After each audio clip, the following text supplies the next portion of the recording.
Jujur Bapak Ibu yang dimuliakan Allah, kalau boleh saya cerita, saya adalah orang yang paling beruntung pada pagi hari ini.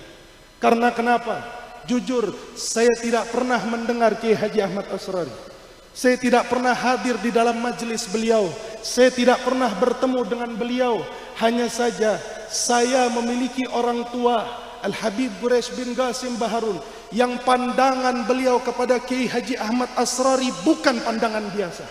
Karena jujur Bapak Ibu yang dimuliakan Allah, yang saya tahu, guru saya Habib Quraish Baharun begitu besar memandang guru beliau Al-Habib Umar bin Muhammad bin Salim bin Hafid.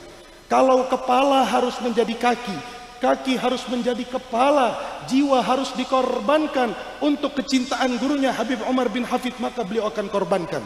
Karena begitu tahu bagaimana usaha, upaya beliau di dalam menyenangkan hati gurunya Habib Umar bin Hafid. Tapi pada saat sebelum saya berangkat ke sini, didudukkan saya oleh guru saya, dan beliau mengatakan satu ucapan yang sudah mewakili akan kemuliaan Kiai Haji Ahmad Asrari. Apa kata beliau? Ketika saat zaman hidupnya Kiai Haji Ahmad Asrari, setiap saya duduk dengan beliau, maka kerinduan saya kepada Habib Umar bin Hafid terobati. Karena kenapa?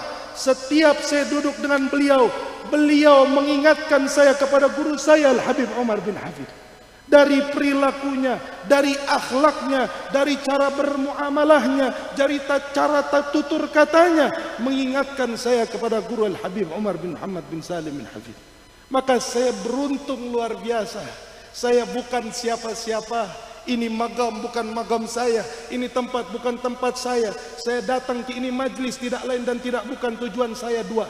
Yang pertama, imtithal amri syekh, saya berusaha menjadi murid yang baik terhadap guru. Dan yang kedua, tujuan saya bertabarruk daripada hadratus syekh Kiai Haji Ahmad Asrari. Mudah-mudahan Allah subhanahu wa ta'ala mengangkat derajat kita semua, dan Allah subhanahu wa ta'ala menjadikan kita semua murid-murid yang dikenal kelak di yaumil kiamah oleh Kiai Haji Ahmad Asrari. Bapak Ibu yang dimuliakan oleh Allah subhanahu wa ta'ala, satu hal, dua hal yang saya dengar daripada guru saya Habib Quraish Baharun tentang Kiai Haji Ahmad Asrari. Yang pertama, bahwa bagaimana beliau memiliki keinginan yang begitu kuat. Beliau memiliki tekad yang begitu besar agar tersebarnya beliau punya majlis, agar tersebarnya beliau punya syiar, agar tersebarnya ini zikir, ini tarikat kepada seluruh penjuru Indonesia. Dengan tidak lain dan tidak bukan, tujuan beliau hanya ingin mengenalkan hamba Allah kepada Allah dan ingin mendekatkan mereka dengan Nabi Muhammad SAW. Sehingga dimanapun majlis al-khidmat, kita melihat pamflet-pamfletnya, tidak pernah ada judul lain melainkan judulnya adalah Majlis Dzikir dan Maulidur Rasul, yaitu mengingat Allah, mengenalkan diri kita kepada Allah, dan mendekatkan diri kita merindukan Nabiuna Muhammad sallallahu alaihi wasallam. Setiap majlis beliau, kalau beliau sudah bilang mulai jam 7, maka jam 7 pun beliau sudah ada. Ini menunjukkan semangat beliau di dalam keistiqomahan. Meskipun jamaah belum hadir, hadirin belum datang, tapi beliau sudah duduk untuk memulai majlis tersebut. Tekadnya, semangatnya di dalam dakwah ilallah, menyampaikan hamba Allah kepada Allah dan menyampaikan umat Nabi Muhammad kepada nabinya, begitu besar berada di dalam dirinya Kiai Haji Ahmad Asrari. Teringat kepada bagaimana perjuangan para sahabat Rasulullah sallallahu alaihi wasallam. Beberapa hari yang lalu kita menghadapi peristiwa di dalam agama Islam yang begitu bersejarah, yaitu hijrahnya Nabi Muhammad sallallahu alaihi wasallam. Di dalam hijrah Nabi Muhammad begitu luar biasa, ada nilai pelajaran yang banyak kita lupa. Bahwa tahun baru Islam Muharram tidak begitu penting berapa jumlah bulan di dalamnya. Tidak begitu penting apa penamaan bulan Hijriah. Tidak begitu penting berapa selisih antara bulan Hijriah dengan Masehi.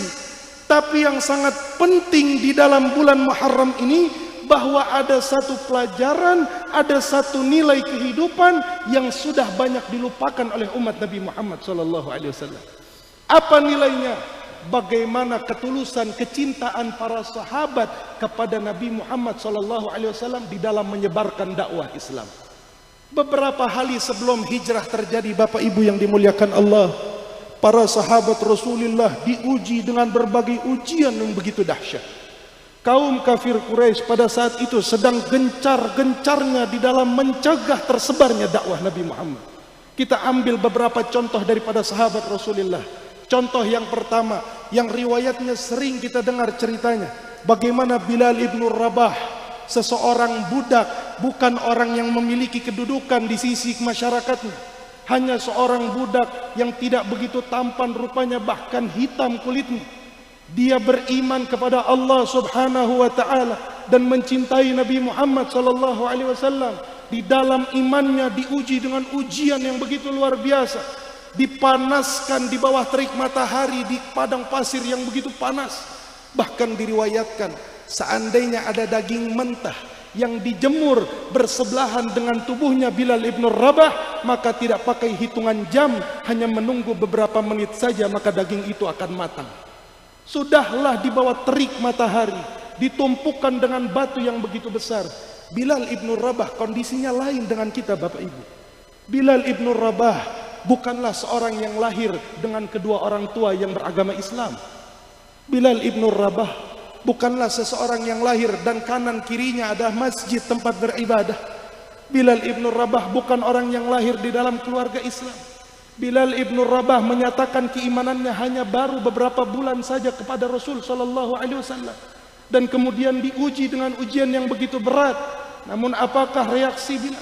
Bagaimana respon Bilal menghadapi ujian yang begitu berat? Tidak goyang sedikit pun keimanannya kepada Allah dan Nabi Muhammad sallallahu alaihi wasallam. Karena Bilal tahu, seandainya Bilal sudah menunjukkan kegoyangannya di dalam iman, kelemahannya di dalam iman, maka bagaimana apa yang akan terjadi kepada umat-umat yang lainnya? Karena bukan hanya Bilal yang disiksa pada saat itu. Ibunda Ammar bin Yasir, keluarga Ammar bin Yasir, keluarga yang begitu kejam disiksa oleh kaum kafir Quraisy. Ibunda Ammar bin Yasir, mohon maaf, disiksa dengan siksaan yang begitu keji, dipanaskan tombak. Bahkan di dalam riwayat, seandainya tombak tersebut dibentuk pada saat panas, maka akan terbentuk saking panasnya tombak pada saat itu. Dimasukkan melalui kehormatannya Ibunda Ammar bin Yasir, sehingga menembus daripada mulutnya Ibunda Ammar bin Yasir. Tapi apakah Ibunda Ammar bin Yasir bergerak keimanannya, sudi untuk menggantikan imannya dan cintanya kepada Nabi Muhammad dengan hanya mengkufurkan Nabi Muhammad dan Allah di hadapan para kaum kafir Quraisy? Hanya sekedar siksaan yang dianggap kecil olehnya. Ammar bin Yasir dan keluarganya tidak sedikit pun mengucapkan kalimat kufur di hadapan kaum kafir Quraisy. Sa'ad bin Abi Waqqas dihadapkan ujian dengan ibundanya yang tidak sudi saat masuk ke dalam Islam. Pada saat Sa'ad bin Abi Waqqas masuk ke dalam Islam, datang ibunda Sa'ad bin Abi Waqqas dan bersumpah di hadapan Sa'ad bin Abi Waqqas, "Wahai anakku, kau telah mengikuti Muhammad, kau telah beriman kepada Tuhan Muhammad. Aku ibundamu bersumpah dengan Tuhanku, aku tidak akan mengajakmu bicara, aku tidak akan makan, aku tidak akan minum selama kakiku berpijak di atas muka bumi ini, sampai engkau meninggalkan ajaran Muhammad." 3 hari berlalu, ibunda Sa'ad bin Abi Waqqas pingsan, bahkan sampai sekarat. Namun Sa'ad bin Abi Waqqas tetap menegakkan keimanannya kepada Allah, sehingga keluar dari Mekah dan berhijrah ke Madinah dalam kondisi tidak diridhoi oleh kedua orang tuanya. Ini kebersamaan, ini cinta yang tulus yang menjadikan sebab dakwah Nabi Muhammad SAW sampai ke kota Gresik. Kalau bukan karena perjuangan dan ketulusan perjuangan sahabat Rasulullah, la ilaha illallah Muhammadur Rasulullah tidak akan pernah sampai di negeri ini. Tapi ketulusan mereka lah, keikhlasan mereka lah, perjuangan mereka lah yang menjadi jasa bagi kita seluruh umatnya, yang menjadi pikiran setiap hari oleh Kiai Haji Ahmad Asrari. Bagaimana caranya saya bisa membalas budi jasa para sahabat Rasulullah sallallahu alaihi wasallam, sehingga dididik orang-orang terdekat beliau untuk cinta kepada beliau dengan luar biasa. Dan saya yakin para pecinta Kiai Haji Ahmad Asrari, jangankan hanya sekedar harta, jangankan hanya sekedar jabatan, seandainya jiwa mereka, harta mereka, nyawa mereka,